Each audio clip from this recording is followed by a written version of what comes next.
We had a very impressive panel lined up, and we still have the panel lined up. So I'll introduce everyone in case they are able to join us, which should be shortly. Hagai, who you can see already, is an Israeli human rights activist, and he's now the executive director of B'Tselem, the human rights organisation. Many of us met Hagai 2 years ago when he was in Australia, when he was then executive director of the Association for Civil Rights in Israel. And he's a wonderful friend to the New Israel Fund, and obviously an expert and very interesting and outspoken commentator. Also on the panel was Avi Dabush, who is a grants officer for the New Israel Fund, but unfortunately she's not well, so she definitely won't be joining us. But hopefully we will be joined by Avi Dabush, who is the Director of Programming for Shatil.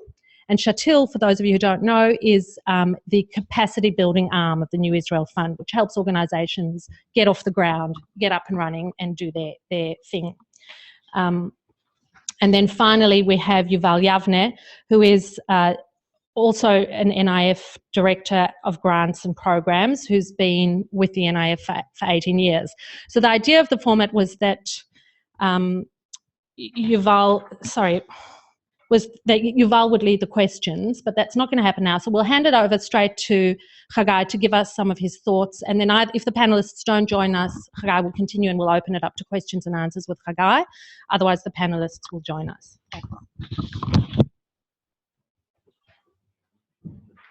Okay, thank you all, and hello from Jerusalem. And I guess good evening in Monash. This is not quite as being in Australia, but still very exciting. And I first wanted to thank all of you really for taking time and participating in this event, either in person or online. I see this as a personal expression of your relationship, your interest, your commitment, your caring towards this society, which I am and others are part of, and that's in and of itself heartwarming and very, very important for all of us. The other thing I also wanted to say before anything else is that I do feel this closeness to the community in Australia, and it's really heartwarming for me to see the New Israel Fund in Australia really going from strength to strength from the time that I've been there to this day, and who knows where things will continue in the future. I think it's tremendously important and very uplifting, and for anyone observing this from a distance. I wanted maybe to begin by sharing with you a similar experience, a web meeting that the most recent web meeting I had a chance to take part in. I'm the director of B'Tselem now for 3 months. This organization has been around for 25 years, and for that slightly over than a generation, I think defined both professionally and morally the attitude of many people that care about the situation in the West Bank and Gaza. What is it that we need to do, and how do we need to understand the occupation? And we're an independent Israeli organization with close to 40 staffers, 3 of them in Gaza, 7, 8 more in the West Bank, and the rest working from our headquarters in Jerusalem. Something quite obvious to anyone that works in any organization is to have a staff meeting. Something quite simple, right? But when B'Tselem wants to have a staff meeting, it means that we need to go to Bejala, not far from Jerusalem, but in the occupied West Bank, because it's very complicated to get our field researchers from the West Bank to enter Israel.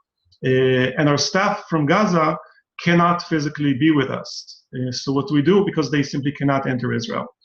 So what we do is we have a web link to Gaza, and everyone else is physically in Bejala, and that's how B'Tselem has a staff meeting. And if we want to take a picture of all of the staff together, it would mean that we were all of us would stand around a video screen on which we would be able to see our colleagues from Gaza, and they'd take a snapshot of that.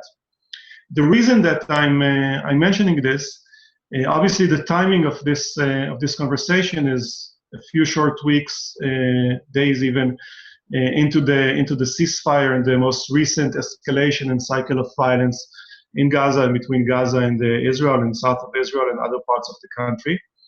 But most of the time, Israel's external control over Gaza and the ongoing siege and limits on people's ability to travel, that's for many years, that is for most of the time, that is the ongoing reality in Gaza.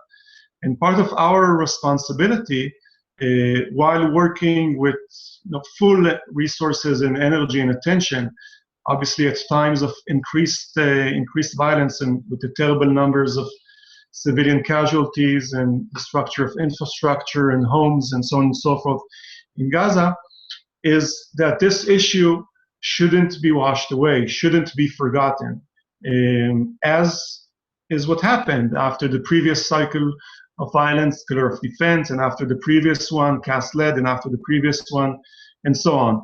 The things just returned almost exactly to the way they were before, just not for the families of the bereaved ones and all the people that were injured and maimed and so on and so forth.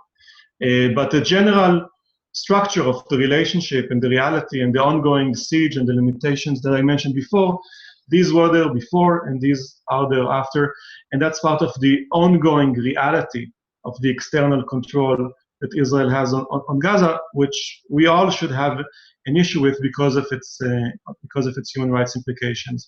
And that nugget of experience that I've shared with you with regard to what lengths do we need to go to in order to do something as simple as a staff meeting, simply because a few of our employees, very courageous employees that have been able to continue documenting and reporting and collecting evidence and testimonies and really enabling the entire B'Tselem voice during these 7 weeks, 50 days of conflict.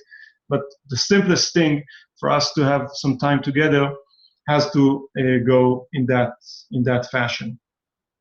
So I mentioned in very broad terms some of the numbers of casualties and suffering. 72 Israelis, 67 soldiers, 5 civilians, and over 2,000 Palestinians in Gaza that have died. Sometimes it's very difficult when one talks about such terrible numbers to attach a sense of humanity, to attach faces and names to individuals. And that is a part of why a lot of the effort of B'Tselem's work in recent weeks has been an effort to humanize Palestinians in Gaza. So if you go on our website, on our Facebook page, you will see a lot of testimonies, individual stories by people from Gaza, by people from south of Israel, in the Western Negev, not far from Gaza, telling about their experiences in these weeks. And although B'Tselem's social media, domestically and internationally, is really huge and has really seen an unprecedented peaks of attention in recent weeks, one of the things we wanted to do was to go beyond that.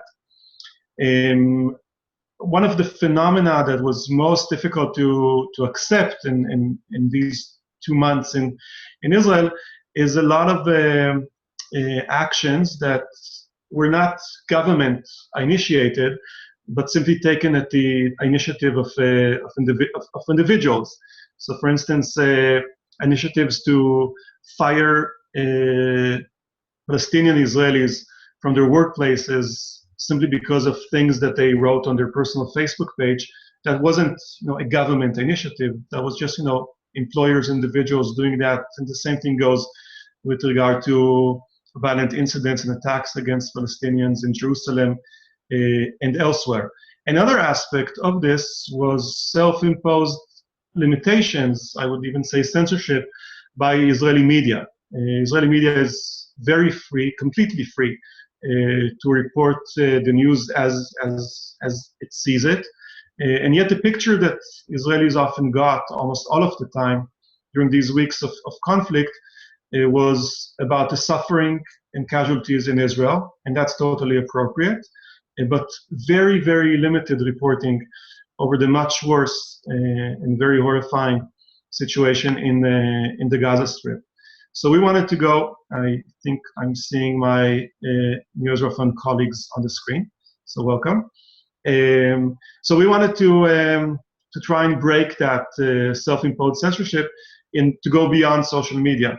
And that's why we tried to broadcast a radio spot on IBA radio, Israel Broadcasting Authority radio, just with the names of Palestinian casualties, to give names to children, Gazan children that have died during this conflict. I just look now at the numbers that were relevant at the time that we tried to start broadcasting that spot. And at that time, there were just over 100 children that have died in Gaza. And we thought that's horrifying and unacceptable. We need to do something about it. Let's have a spot on the radio, and people will hear the names, and it will give them a sense of humanity, and maybe people will pause and think. Obviously, the conflict has continued, and that number has reached over 500 minors in Gaza during those 50 days of conflict. So let me try something now, and let's see if we'll be able to hear it. I'm just going to hit play on YouTube, and maybe we'll listen to the names just for half a minute. Hopefully this is going to work.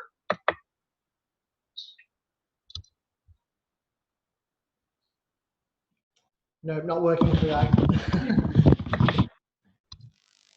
Okay, so maybe we need better in the next webinar. But you can certainly go on our website, on our YouTube channel, and listen to the names. We got more than 1 million exposures to that single post on Facebook over the course of the weeks that the airing was banned. And as you may know, we went all the way to the High Court of Justice, demanding that the IBA broadcast that spot. The spot is just completely factual. The only thing that it does is mentions names and ages of children in Gaza and nothing else. But the legal reasoning that this should not have been aired was that even speaking these names is politically controversial. It means that we are blaming Israel and Israel alone for their death, and so on. So interpretation and meaning that isn't in there, and obviously such a spot could invoke various reactions by people, but I always thought that, with the civil liberties background, that's exactly the idea of free speech, that people will be exposed to facts and then will form their own opinion based on those facts, and not to be prevented from hearing the facts and really establishing their own opinion. So I have about I think according to the time, about 4 additional minutes. So in the end, I want to try and cover two additional points, and one of them is a point that I made in the beginning, and that's part of a desire that I want to expand on for business not to go back to usual. So obviously, B'Tselem's focus in recent months has been very much on Gaza, as it should be, but we also do a lot of work, as we should, in the West Bank. And then we should remember the overall reality that we are facing over 47 years of occupation. And part of the energy and thought process B'Tselem these weeks is an attitude of business not as usual. I very much desire to be the last executive director of B'Tselem, because once the occupation is over, we will be out of business, and that's exactly what we want.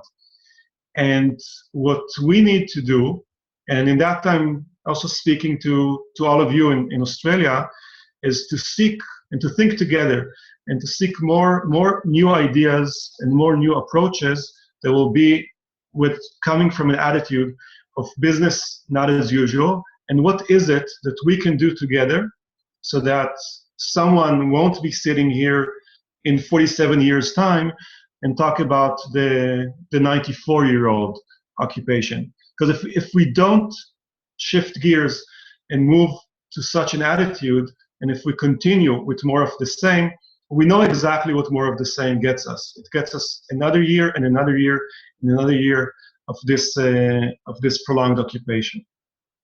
The last thing I wanted to say is that obviously, as B'Tselem has been very outspoken during these weeks on Gaza, as I mentioned already, social media, but also in many other channels, to the extent that we were able to express our voice in the face of this reality, and to say exactly what we think about violations of international humanitarian law by Israel and by Hamas, and what expectations and what demands do we have, so that to the extent possible to safeguard the rights of human beings, even at times of war, which is exactly why we have international humanitarian law, exactly and specifically for such situations.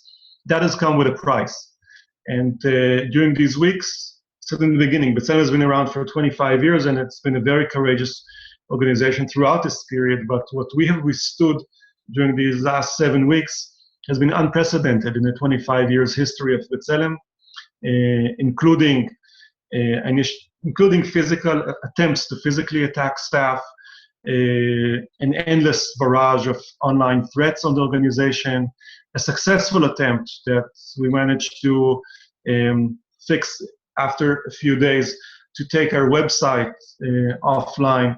And we now have very sophisticated technology that is protecting our website and not enabling additional DDoS attacks from silencing B'Tselem's voice, to an attempt to ban the possibility of people to do their civic service at B'Tselem, and other attempps. But I'm saying this, and now we're at the time of after these weeks, also with a deep sense of pride, and also with a sense of the gained experience within B'Tselem, that this is what happens when one is so outspoken at such a time, and yet no one that tried to threaten this organization or silence it was able to do so, and no one will. With that, I'll conclude, and I think it's now time for the next speaker. Thank you very much. Thank you very much, Hagai. Welcome to our to Yuval and Avi, who are joining us also in Jerusalem in the NIF office. I'm sorry for everyone at home and for everyone here for the delay in getting them online. So I might give a quick intro to the two of you, just to complement what Mandy said earlier. So Avi Dabush is Shatil's Director of Programming. He's a resident of Southern Israel, and his work includes work on shared society and racism, which of course are two issues which have been very important throughout the last couple of months. Obviously, one of the trigger points for the war was two particularly horrible incidences of hate crimes. And Yuval is also there with us. Yuval Yavneh is the Associate Director of NIF in Israel, and is now the Director of Grants and Programs Department, who oversees all of the grant making that NIF makes every year. And he's been in NIF for almost 2 decades. And he's certainly the person that we always turn to when we have questions and we want to know exactly what's happening with the grantees. Yuval's our best friend on that. So I might hand over to the two of you to offer your insights as well. You'll start. Okay. Hello, everyone. Can you hear me? Yep. Wonderful. So I was asked to talk with you about my personal impression of those 2.5 months. And after that, the work that Shatil does and will do after war, we hope so, and after kind of aftershock practices. So I will start with the personal. Of course, we can talk about 47 years and 100 years, and I won't do it. I live next to Gaza, less than 7 kilometers from Gaza. And I think that we can count the beginning. Of course, we can count on other spots, but we can count this specific conflict from something like last April, when the peace negotiation collapsed. We understood what we really knew, but we understood that nothing really happened and nothing gained. And after that, on 12th on June, the kidnapping and murdering of the 3 teenagers, which actually got all of us, or all the Israelis, most of the Jews in Israel, into this kind of collapse of emotions. Right now, we know pretty sure that the government, of course, used us in those emotions, because they knew that the teenagers probably got killed in the first minutes that they got kidnapped. But then it was really a major thing that brought a lot of emotion, a lot of hate towards Arab generally, towards the Palestinian in the Palestinian authorities, Gaza and Judah and Samaria. And then the Israeli army started this operation against Hamas soldiers, Hamas people. And in my area, that was the time that actually the conflict began, or the war began. Actually, in my area, the war is right now, it's 14 years of war with breaks. And then before the operation was started formally, we got hit with a lot of rockets, and of course the Israeli army that attacked in Gaza.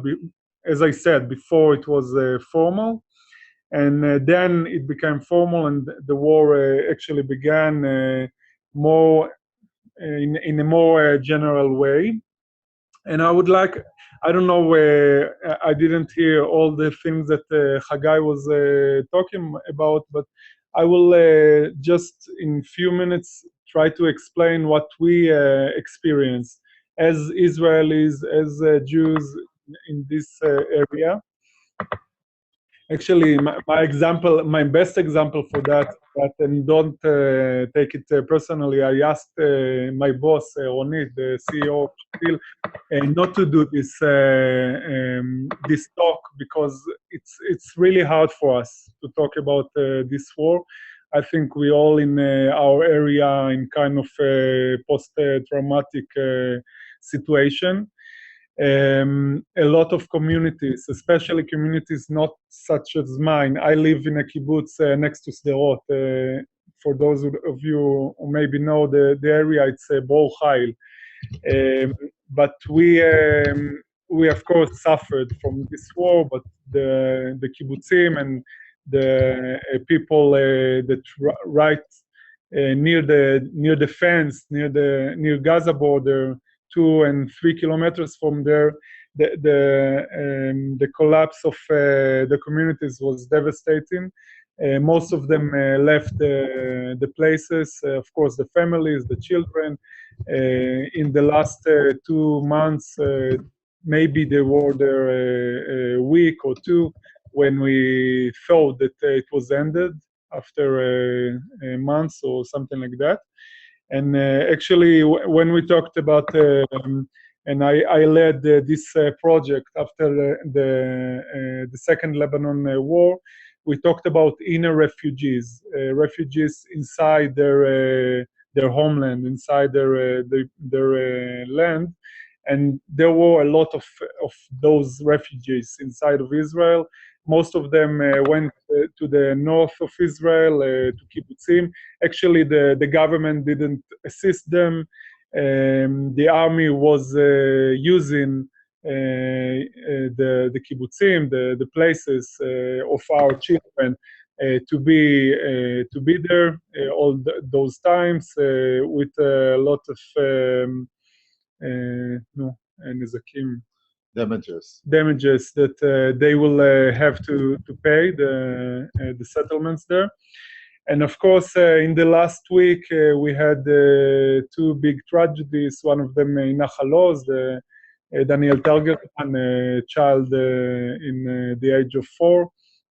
Actually, yesterday I was in my kindergarten first meeting of the parents, and there was a new parent from Nahal Oz, and they brought their children because she was with this child in the kindergarten in Nahal Oz, and they just ran away to the nearest kibbutz that they can feel safe in. And also in Irim, in the last day before the ceasefire was started, two members, actually friends of ours, died from a rocket. And of course, before of that, Bedouins and Thailand people and others got killed, and of course the Israeli soldiers. And that is the situation, actually. And I think that you can imagine what kind of round we had.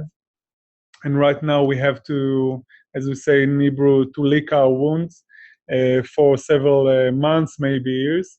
So that was my personal view, and it still is. And I would like to talk about the thing that Shatil did and will do in the next months. When we are talking about two major arenas, I think that Hagai maybe mentioned that. Of course, inside the Israeli society, the racism that got to the volume that I'm not familiar with. And when we're talking also about the war and post-war projects, so Shatil is focusing on three main themes. The first is the challenges of the organization, especially the shared society organization. We have several of them, something like 20 or 30 organizations that deals as a major thing with shared society, and inside of them, of course, there are Arabs and Jews. So we talked with all of them, and we understand, of course, you imagine that they have a lot of questions, they have a lot of challenges inside the organizations. So we are starting to work with each organization, of course, the one that are free to do it and want to do it with our consultants, the organizational consultants and others. And we are trying to bring them together to think together about those time or this time of crisis, and what can they learn from each other. So this is the first topic. The other one is initiatives. As we talked with a lot of organizations and activists, they all share the same notion that we have to take actions. Of course, words are really important, but we have to take actions because this is kind of a time of despair. And we have to see in the public sphere that we are not alone, the people that really believe in shared society. And although it's very, very hard times, we can do other things to show this method, this message. And we have a lot of initiatives, of course, the NIF as well, that we are supporting, and part of those initiatives, mostly Jewish Arab initiatives, some of them really local and kind of relatively small, and some of them are bigger. And of course, it's really important to bring it to manifestation, to people to know about those things. Just for example, we had in Rahat, it's a Bedouin, it's the biggest Bedouin town in the Negev. We had this meeting. It was in the Ramadan and the war, and there is this meal, iftar, if you know, after each day of fasting. So we made this meal, shared meal with people from the area, from Sderot and other areas that really was in the war, and Rahat that also were in the war, but not in the same sense, and it was really important. We have another initiative in Be'er Sheva that actually the NIF supported of artists, Jewish and Arab artists, really important and big event of 300 people in the midst of the war. And of course, Yuval can mention a lot of other initiatives. And the third thing that we are doing is collective actions, trying to bring organizations and activists to take bigger steps and impact on the Israeli society. For example, we made this round table of more than 10 organizations that promote shared life and against racism project inside the educational system. And right now we are working on a shared campaign on those issues, because of course, it's a really important arena for us to work. Another thing that we are working on is a conference that will be held in November about strategies to fight racism, legal, cultural, interfaith, and other strategies. And we will bring also I would say optimistic voices all around the world and from Israel that and case studies that really got kind of success, because we need those kind of examples. The last thing that we are doing in Shatil, we are also dealing with the after-war issues, especially in the Negev. Trying to lead, for example, with the Negev Council, which is a platform of mayors and organizations and others. We are trying to work with them in the Negev, asking for national budget of needs, like shelters for the all part of the society, the Bedouins, of course, that we knew already, but it got revealed also in this war that they don't have basic needs of sheltering, the Bedouins, and also the education system all over the Negev. So this is our main things and examples. Thank you. I want to add a little bit on the perspective of NIF. I think that the past 2 months were a very challenging time for NIF. You know that we like to define NIF as a big tent. And under this tent, there are very diverse organizations and activists. We have organizations like B'Tselem, human rights organizations that we are very committed to and stand behind them. But we also work with community organizations in the Negev that were under the bombing. And of course, the different people we work with have different opinions and add different opinions about the war, about its justification, about the different acts that the army did. And it was very challenging to work with all these different groups and preserve the connection with all of them, and especially when we are talking about shared society activities and organizations, because I think that in such a time, naturally, both on the Jewish side and the Arab side of Israeli citizens, people are moving to be more nationalistic, and their positions are more extreme. They are less open to hear the other side, and I think it was a very big challenge for all the shared society community in Israel. And what we try to do on the side of NIF, we opened a special emergency pool, and we gave emergency grants for few areas. First of all, to support organizations that, due to the situation, got a specific, a higher load of work or specific circumstances like B'Tselem. We gave B'Tselem a special emergency grant to cope with the new situations, also with the security needs that Hagai was speaking about it. We also helped ACRI to provide psychological support to its field workers in East Jerusalem, where also the situation was very hard and a lot of tension, a lot of conflict. So this was one category of support. The other one is due to the fact that this situation was a big blow to shared society.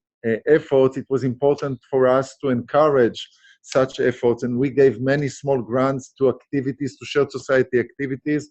For instance, in Jerusalem, the Hand in Hand School, which is a Jewish Arab school, every week they did a joint march on a promenade in the middle of Jerusalem of Jews and Arabs marching together to show that we continue to believe in shared society, and we supported that and many other initiatives.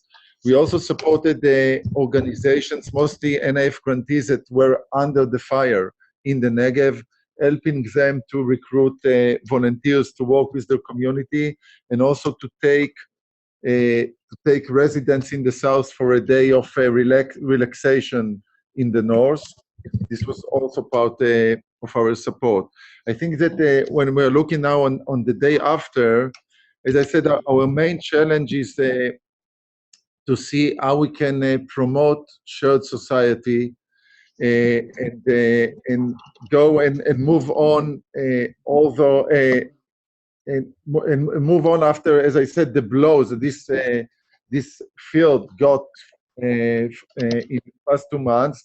And also, I connect here to what Hagai was speaking about, the issue of occupation and the issue of trying to pressure the government to go for a political solution. And I think here we have a very big challenge that I think is even more clear now, because there is a very clear need to reach out to new constituencies and to expand the base of support for both shared society and fighting racism and for the fight of the occupation. And I think especially now this is a very big challenge, because as I said before, what the war has done is to push people to the nationalistic side, to be more extreme and less tolerant. And I think that now this challenge is even bigger, how we can reach out to those constituencies who are not already clear supporters of the values we believe in. I think this is a very big challenge that we all together need to cope with. Thank you. Okay. Thank you very much, Yuval and Avi and Hagai, of course, as well. So we'll open up to questions, I guess. Is it very hot in here? Should we open the door? Okay, we will do that. So would anyone like to start? I'm going to turn the lights up a little bit. That was probably too much. So who would like to have a question? We're going to have to yell it, and then I'll repeat it. You could also do that if you want. Yeah.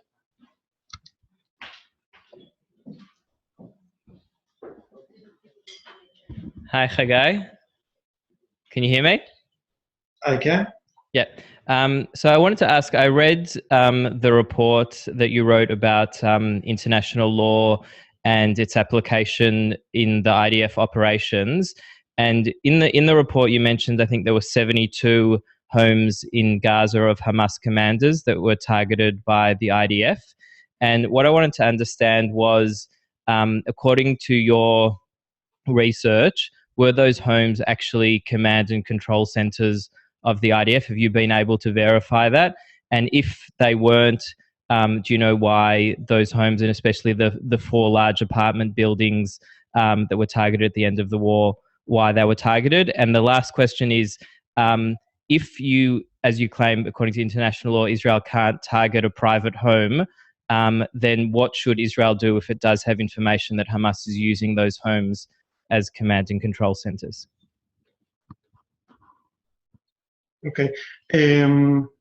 Maybe before that, I'll just make a general statement also about which we've also made during the conflict itself. That's about the limitations of international humanitarian law. It's international humanitarian law speaks. Sometimes I say it's not English. It's IHL-ish. Speaks the language of distinction and proportionality and caution. And in the face of what we witnessed in Gaza in recent weeks, we had a sense that many of these words are being completely diluted out of their original meaning, and that continuing to try and address the situation and the gravity of the situation through this very precise legal language loses, sometimes has not as close a connection to reality as one would desire, especially in the face of such casualties. And it's an expression of the failure of IHL really to keep civilians in Gaza and in Israel out of harm's way at a time of war, which, as I said before, why we have IHL 4, but as we see it, wasn't working very effectively in recent weeks, quite clearly, and not the first time. And I'll say with a sense of, don't think even pessimism, realism. Also, not the last time that we see the failure of IHL, and that's something I think for everyone to think about. What is it that we can do, specifically in the context of accountability and establishing accountability, in order to make IHL more effective. By the way, this commentary isn't limited only to the situation in Gaza and in Israel, but also in many other areas of conflict around the world, where IHL fails to provide civilians uninvolved in military conflict the protection that they deserve. Now, specifically to the question, with regard to many of these homes and apartments, there wasn't even a claim by the IDF that these were command and control centers. What was said time and again, it was repeated time and again in many statements by the IDF spokesperson, was that the reason that these homes are being attacked is because they are the homes of someone from Hamas or from Islamic Jihad, and no other reason was given. A few days later, suddenly the army started using new language.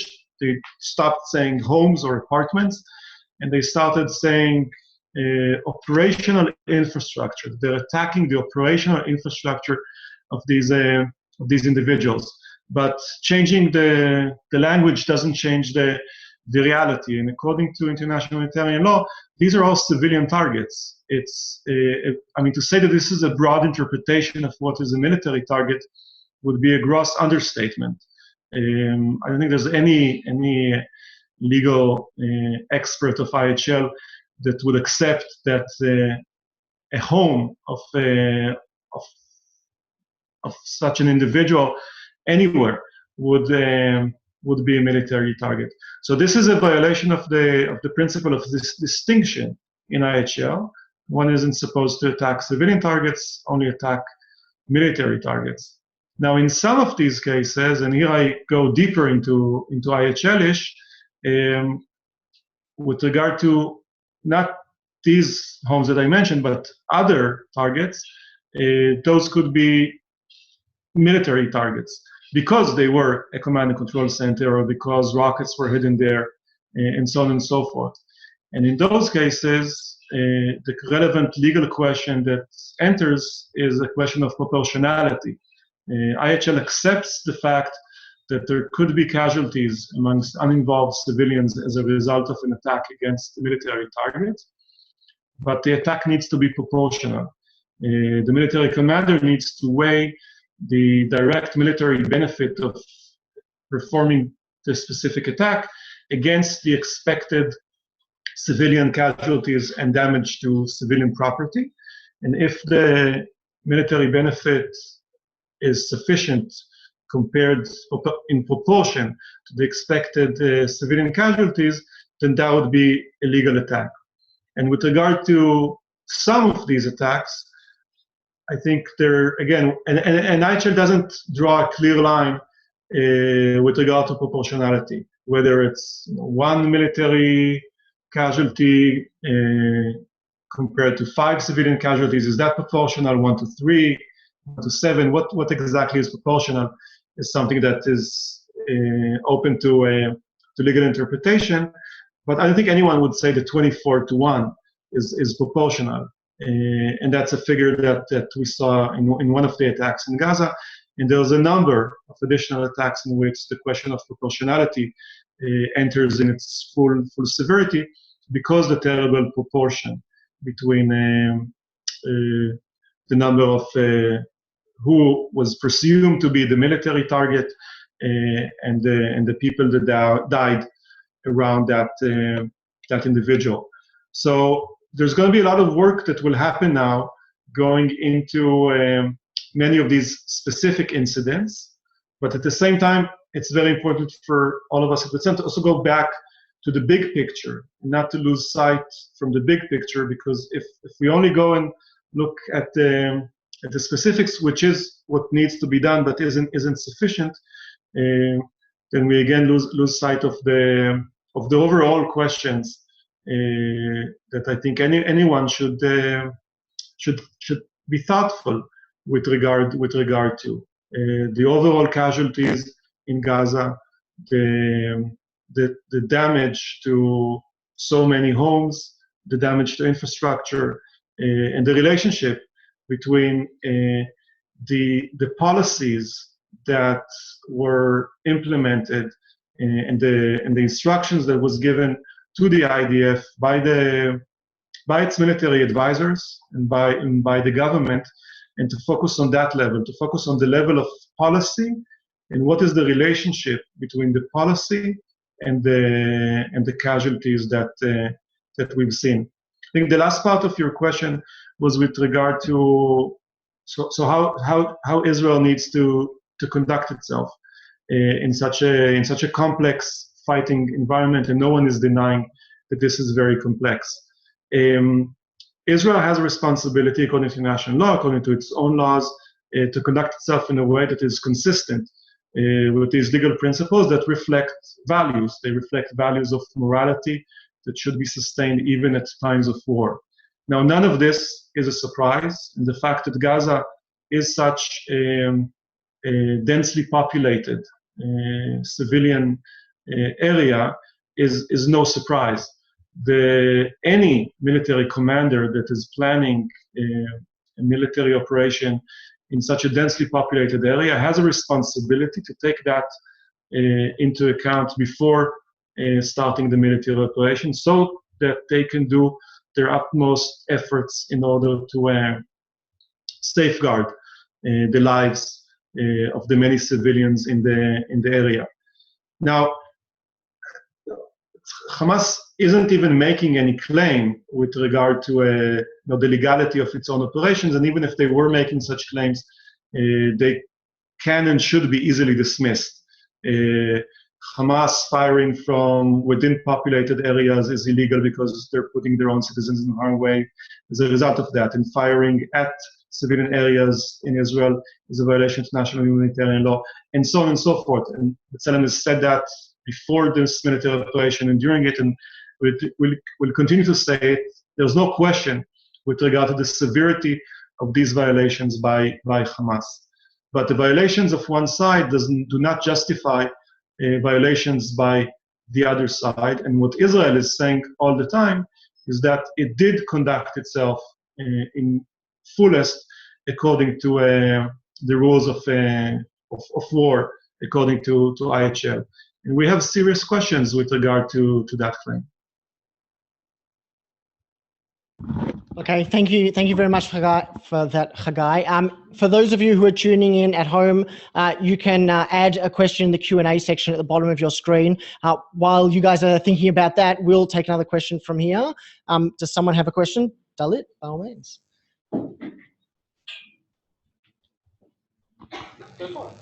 Hi, how are you? Firstly, thank you so much for coming in to speak today. It's really a privilege, I think, for all of us to be able to get an insight into what's going on when you've got a lot on your plate, obviously. Where should I be looking? Oh, okay, there. My question is, until this current conflict, whenever people in Galut, in the diaspora, Jews were critical of what was happening in Israel, Israel's policies, the response was generally, you don't have a right, you're not being affected, you're not the ones sending your children to the armies, you're not the ones who are getting bombed in Sderot or in the south, and what happens in Israel is really the decisions of the government is up to the citizens and the people living there. During this conflict, we saw an extreme rise in anti-Semitism and violence against Jews in the rest of the world. And even though nothing justifies an anti-Semitic act, nothing ever justifies violence against Jews or any particular ethnic group, I think we can say that there is a connection between the actions of the Israeli government and the experiences of Jews in Israel, in the diaspora. So my question is, what do you think? My question is, did this play itself out at all in the discussions in Israel? I mean, I know everyone was preoccupied with more immediate concerns, completely justifiably, but I'm just curious to know, because I feel that this changed the way that the diaspora should be thinking about itself and Israel's responsibility to it. And I wonder if there was a change in the conceptualization of how Israel was thinking about itself and the global community of Jews, and whether or not it has a greater responsibility than be a place where we visit on our vacations and receive money or whatever and come backpacking in our cities. Thanks. So we might go to Yuval and Avi to answer that one. Yeah, I would like to make a short comment on this. I think the answer is no, but I'm not the person to say that because I don't have television and I didn't saw all the TV discussion, the endless TV discussions. But I just wanted to say that I really identified with this question. My wife is from France, and after a month or less than that, her family, her parents told us that we can go to France. Actually, they wanted to come and visit us. That was their plan, and actually they did in the end. But they told us that take the tickets and come to us, and she didn't want. She was really frightened about what happening in France to Jews. And not, or more than what happening for us, the familiar war. And I saw her several times ask herself and talking with me about this issue. But I think, unfortunately, our government doesn't ask itself also about the civic society in our area. So asking the government to do so in terms of the Jewish population is, I'm afraid, too much, unfortunately. So this is my comment. I want to add to it. I think that since Israel is expecting diaspora Jews, mostly American Jews, to be committed to Israel, to help Israel with money, to help Israel with lobby activity vis-a-vis the American government and other governments. And based on this, I think that the Jewish diaspora definitely have as a right also to say what its position about Israel policies. I mean, this must be two-sided relationships. We can't ask diaspora Jews to help Israel and then to say, but you can't say anything about our policies. And I want to end also specifically, I think that Israel was always concerned about the security of diaspora Jews. It's enough to mention the law of return, but also, I don't know if it still exists, but at the Israeli Mossad, there used to be a special department that was in charge of the security of Jews outside of Israel. So Israel is definitely committed upon its own declaration to the security of Jews, and I think that also I agree with Avi that this issue wasn't on the table and wasn't a part of the discussion. It should be. Whether Israeli military acts also influence the security of Jews, I think this is a totally legitimate and important question that should be dealt in the public discourse. Thank you, Yuval. So we have a question here from the online. So Lionel Lubitz has asked: is it important to affect change from grassroots level, but more important to change things from the top politically? Do the speakers, and so we'll start with Avi and Yuval, and then maybe go to Hagai after. Do the speakers have any optimism that the political will for a resolution of the occupation is possible with the current Israeli and Palestinian/Hamas leadership? So I'll relate to the first question.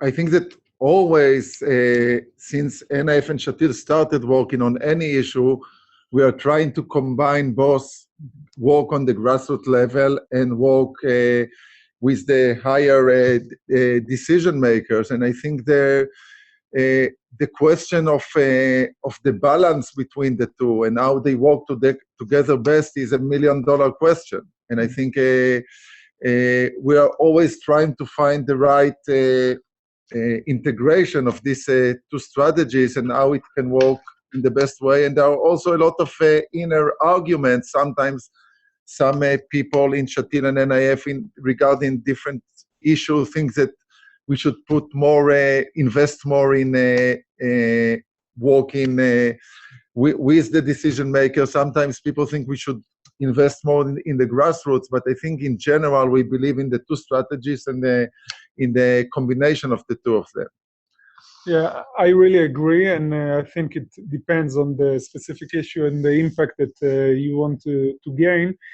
Specifically in this issue, if we are talking about the macro level, if we are talking about rage and arrangement in this area, I believe that right now the civil society or the civic action is more influential when we are talking about this government. Right now, actually, I'm involved not in Shatil Hat, in the movement for the future of the Western Negev. And we are trying, also people from the right, most of us are from the left and the center, but there are people from the right that we are saying that enough with this no strategy at all and 14 years of banging ourselves in the wall. And we have to get this kind of agreement with Hamas, with Egypt, with the UN, with USA. I don't know exactly what solution will take place, but we have to do some courageous steps towards that. Maybe before I answer the last one, I'll just say 2 words on the previous question. And that's to mention the Jewish value of arvut adadit, mutual responsibility. And in mutual responsibility, you will also obviously hear the word mutual. So that's what I wanted to add to the previous question.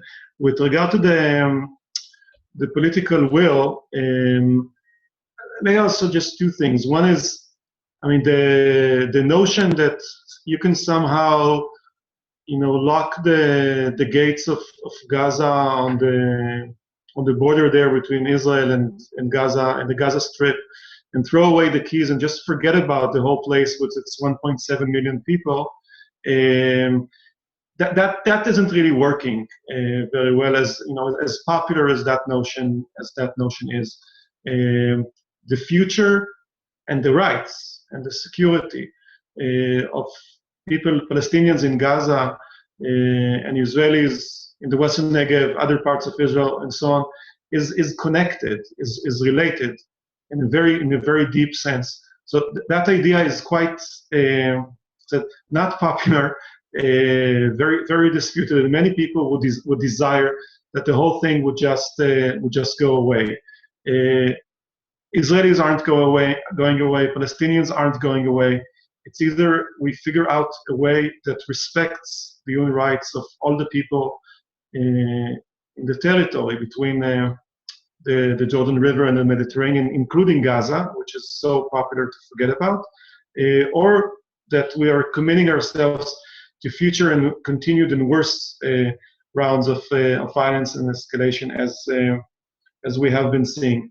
The one thing I also want to add to this is sometimes what people ask about in the context of political will or popular opinion or grassroots activism is, how is the peace process doing? And what's the recent news with regard to the two-state solution and so on and so forth? And we would want to suggest a different question and a different prism to check where things are and where they're headed, and to ask, how's the occupation doing? What's new with regard to the occupation? Because that's the reality. That is the ongoing reality for millions of Palestinians in the West Bank and in Gaza. Not exactly in the same way. The siege is a different form of external control, but it's still a form of external control over 1.7 Palestinians in Gaza. So ask those questions. Ask about freedom of movement, and ask about the ability to travel out of Gaza or out of the West Bank and how Israel is involved with that, and ask about the possibility to build and develop in the West Bank and Gaza, and the possibility of Palestinians to build a life in security and safety and dignity. Thank you very much. Was there another question here that someone wanted to ask? Yep, go, Manny.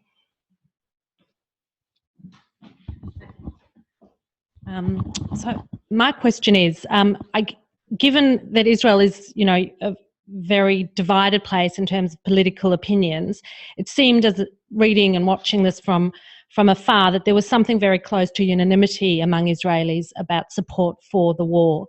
And obviously it's difficult to understand exactly what that means and exactly what people support, and that will change over time as things become more clear about what actually transpired.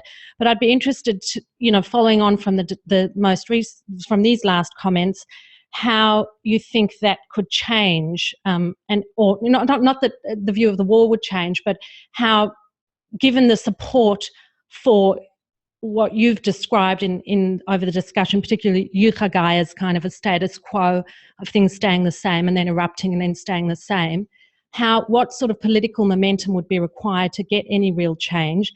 And looking at that also, during the war, it seemed that there was almost no political opposition to the war, and even Meretz, it was hard to read if they took a position against the war or if there was a sort of tactical decision not to speak out against the war until after the first major ceasefire. So I'd be interested in your views on that. Let's start with Hagai and then we can move to Avi. Okay, I very much appreciate the question. Not to make things worse, I'll just slightly describe them with a nuance. That you're very precise in that description of eruption and then back to usage and then status quo, eruption, status quo. But obviously between eruptions, it's not a status quo, especially in the West Bank. What is perceived as a status quo in the West Bank is continued unilateral actions by the side that has almost all of the power, which is Israel, the occupying power in the West Bank. And we've just seen that in the recent news about the most recent 3,800 dunams that were declared state land close to the Green Line. And again, the cynicism in using that expression in order to justify the continued overtaking of Palestinian lands. I mean, when one says state land, what state exactly are we talking about? The legal idea of state land, actually, when it's more mundanely used, it's about public land. It is land that will be used for the benefit of the public of that country or region and so on. But here what we're seeing is a cynical usage of that legal mechanism, and obviously that land that is Palestinian land isn't going to be used by a Palestinian state, and it isn't going to be used for the benefit of Palestinians. So in between eruptions, there is no status quo. In between eruptions, there is an avoidance of attention of the continued progression and further entrenchment of the occupation in a variety of ways, and control over land is just one of them. Now, trying to be, I think, as appropriate understanding to many of Israelis like myself, to speak about human rights at a time of war in any society is extremely unpopular.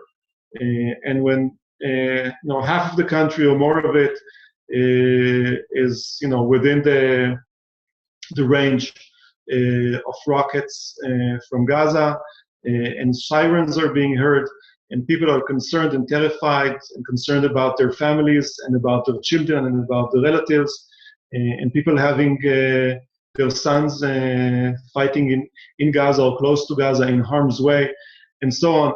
It's very, and obviously the situation in Gaza is way worse, way worse. No comparison. I mean, there are even shelters to run away to, and we see it in the numbers of casualties, and the situation to begin with was much worse, and so on. But I'm focusing now in this answer on the psyche and the psychological atmosphere in Israel during these weeks. So I think we can, I think emotionally understand the anger and the fear and the outrage at Hamas, and then with the government portraying everyone in Gaza as Hamas, which isn't true, but as part of the language and so on. Then it is really very difficult to get somewhere at these times. But we have a moral responsibility to speak out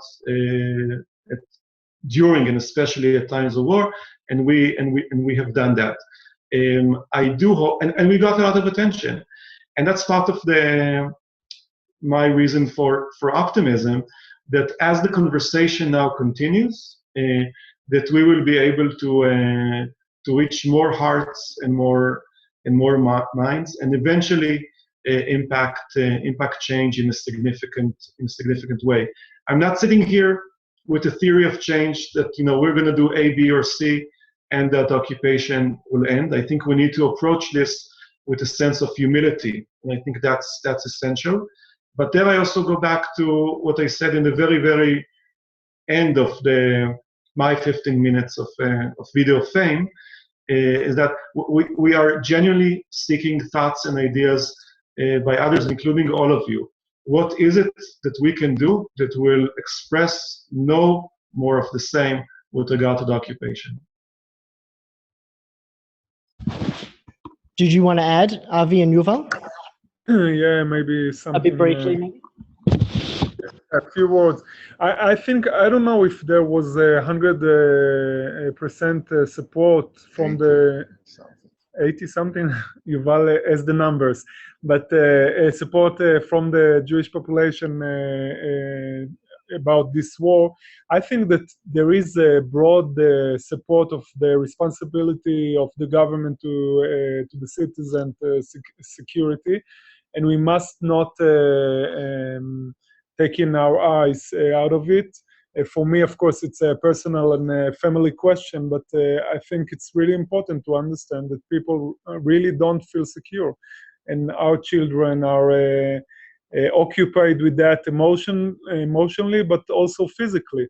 When they have to run to the shelters, of course, we have shelters and we are really appreciating that, but it's not a really pleasant time for us.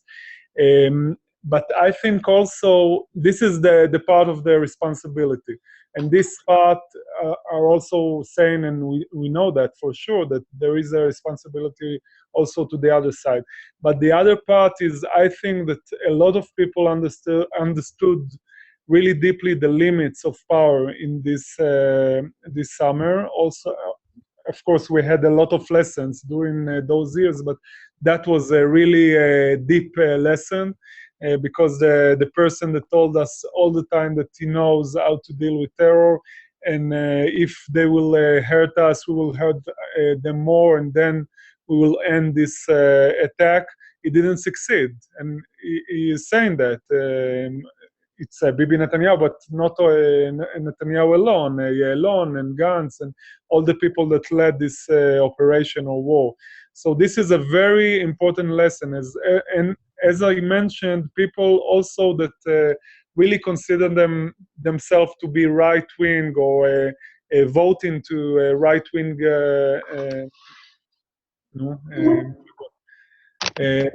parties, of course.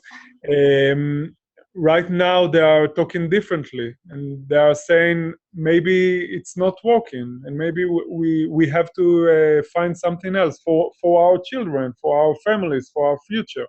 But I'm really optimistic on this thing. Of course, it's consider a very hard work, but we can do it eventually. I want to add, first of all, the number I remember is 87% of support within the Jewish population in Israel of the war. But I think this doesn't mean that all these people who supported the war are against the two-state solution, not at all. And I think our challenge is not to persuade the Israeli public that the army is not important, or that sometimes there's never a need to do an army action. I think this would be wrong. This is not the right way to go. I think that our challenge is to persuade people that strong army is not enough. Definitely Israel needs a strong army and a strong army abilities.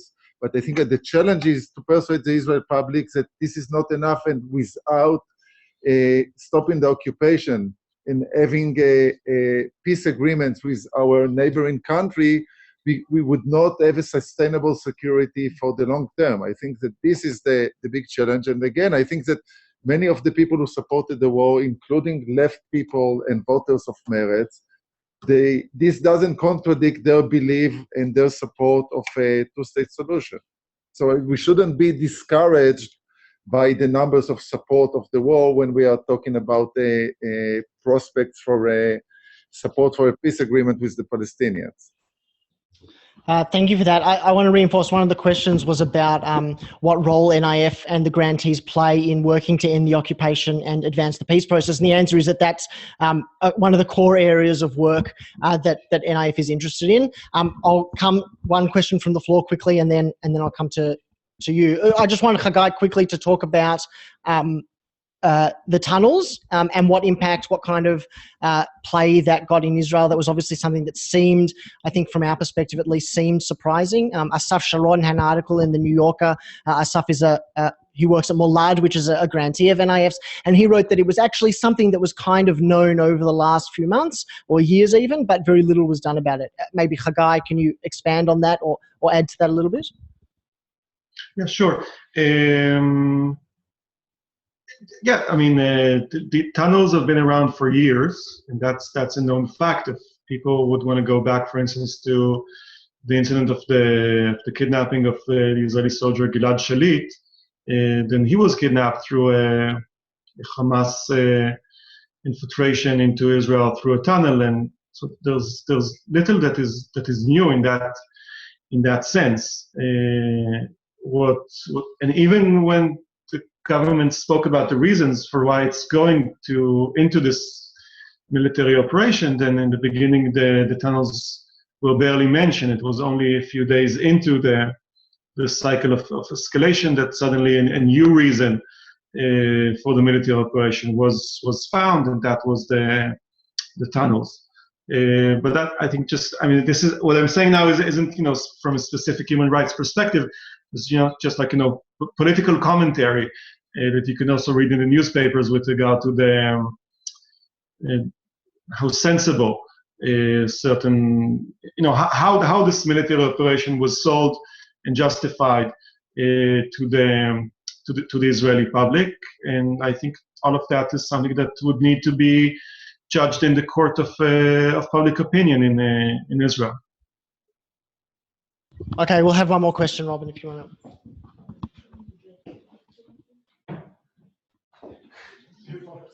Thanks. Yeah, thank you, all three of you. I found this very useful, interesting information, valuable, in fact.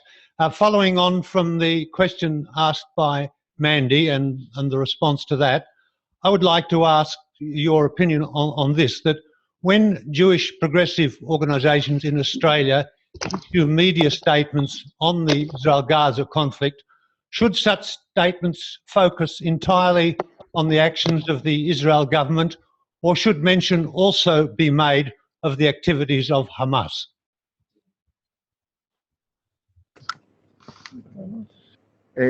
I want to relate first for NIF position. When NIF, we didn't have any position about the war itself, whether it's justified or not. We never take a position like that about the justification of war, but we definitely related to human rights, and NIF position is aimed at both sides. We spoke about the Israel commitment for human rights, that we expect the Israeli army to be committed and to act according to international law, but we also mentioned the Hamas, and I think that for the Israeli public, it's very important that whatever position Jewish organizations take will be balanced. I think so. I would say that, yeah, it's very important that such organizations will mention the Hamas also. It is true, and I think this is definitely true for B'Tselem, that for us as Israelis, human rights organizations, or for you as Jews, our responsibility is for what Israel is doing, not for what the Hamas is doing. So definitely we should speak and relate to what Israel is doing. But again, from the perspective of Israeli public opinion, it's very important to see the balance and to mention also the other side. You want to relate to it? Yeah, I agree. Maybe I'll just very quickly add one sentence to that. And I'm not referring to any specific statement that was made or will be made by any specific organization. I'm not aware of the details, and also not my professional personal position to comment on these questions. I think sometimes there's a desire to be very complete in what one is saying, and then, for instance, to talk about violations by Israel and violations by Hamas, and sometimes that's the path that is taken. I think sometimes there's a deep sense, especially in the face of what we saw recently, the language of this is like a military jargon, asymmetrical conflict, but it's asymmetric in a variety of ways. So there's a concern not to create a sense of fake symmetry between the situation in Gaza and the situation in Israel. Now, that doesn't diminish in any way from the severity of violations by Hamas or from the suffering by Israelis. But without diminishing that in any way, there is no symmetry between the reality in Gaza and the reality in Israel. And that's something that we all need to remember. Okay, so I'm aware that it's 5 to 9 in the evening now here. So maybe the last 5 minutes, each of you can give a bit of a summary. The topic that we were going to talk about is in part the lessons from the war and what happens the day after. And so maybe if you can comment on where, or maybe something important that can or should be done in order to either make sure this doesn't happen again, or that healing is able to occur inside Israel. And also, as part of that, just a quick wrap up, and if there's anything else you wanted to say before we then wrap up here. So, Hagai, you might as well go first. Okay, thanks. First, I'll just say again how exciting and moving this is for me to be in conversation with you from a distance. I feel very close. Part of that is because of the chance to visit with some of you a couple of years ago. But it's really very, very moving and quite emotional. And I hope that this is felt also through the video link. I'll just maybe, at the risk of repeating something that I already said, I will say that I think when we look ahead at the challenge that we're facing, and not miss the big challenge, and the big challenge is ending the occupation, and ending the siege on Gaza, which is part of that reality, then we need to approach this with a sense of humility and responsibility. And I think that sense, especially for us as a human rights organization, we are not a political party, and we are not running on popularity. What moves us forward, not that we don't enjoy being liked, we wouldn't resist that at all. But what drives us forward is our moral compass and our values, and that's our responsibility in society in this region. And I think with that sense of humility, it also frees us from the need to keep looking right and left, but continue to be focused on our moral compass. Comes also a great opportunity to introduce new language, new energy into the struggle, and to see a day in which, indeed, no one is going to sit and discuss this issue, not 47 years ahead, and hopefully not much longer than where we are today. Thank you. Regarding NIF, the war caught us in the middle of a strategic process. And I don't think that right now the war is influencing our big directions. We were keeping working on the same direction. I think there is a big open question whether the war will make it harder for us to reach out new constituencies on issues like fighting racism, shared society, or ending the occupation, or maybe the outcome will be the other way around. I think it's too early to judge, because the war also might influence people, as Avi said before, to realize that the limits of power and of war and of army force, and maybe bring us more supporters. I think we don't know yet. But regarding to what Hagai was saying, I totally agree that we shouldn't look about our popularity. This is not the criteria. But I think there is a criteria of impact. And I think in the end of the day, we want to make sure that we did whatever we can to promote our goals. And like we could, in 10 years from now, we can look back and say, okay, we were courageous, we said the right things against the occupation. But in the end of the day, I think that the main criteria is not whether we said the right things, but what is our impact, and what we did to end the occupation, and how impactful we were regarding this. And I think this is our main challenge, to look for ways to really have impact on these big issues.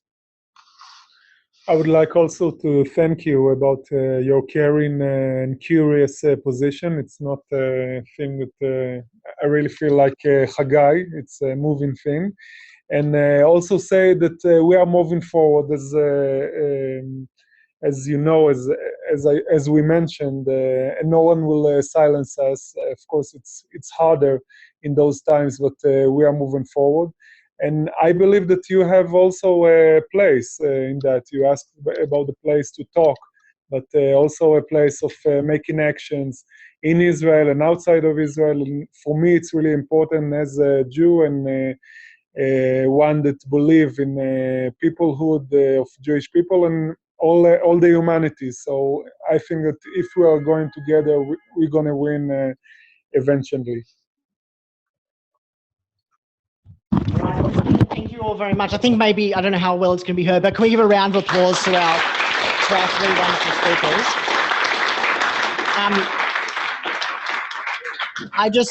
For those of you, it was a bit of a hasty start to this. So my name's Liam Gatroy. I'm the Executive Director of the New Israel Fund here. And I really want to thank everyone for coming out in person and also online to hear our three wonderful speakers. So thank you again very much to Hagai, to Avi, and to Yuval for taking the time to help us explore this.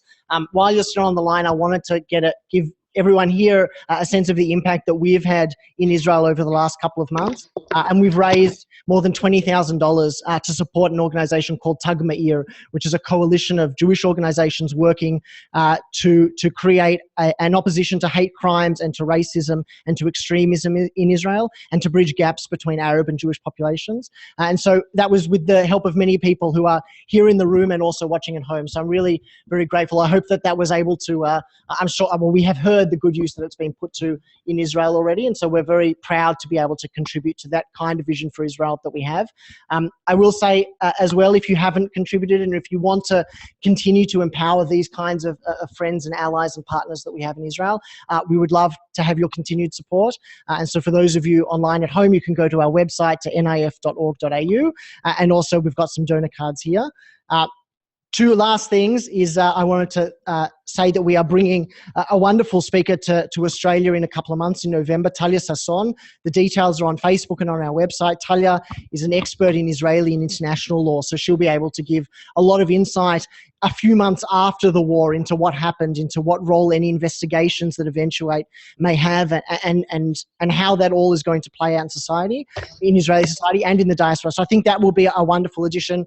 We've got some brochures here, and like I said, it's all online.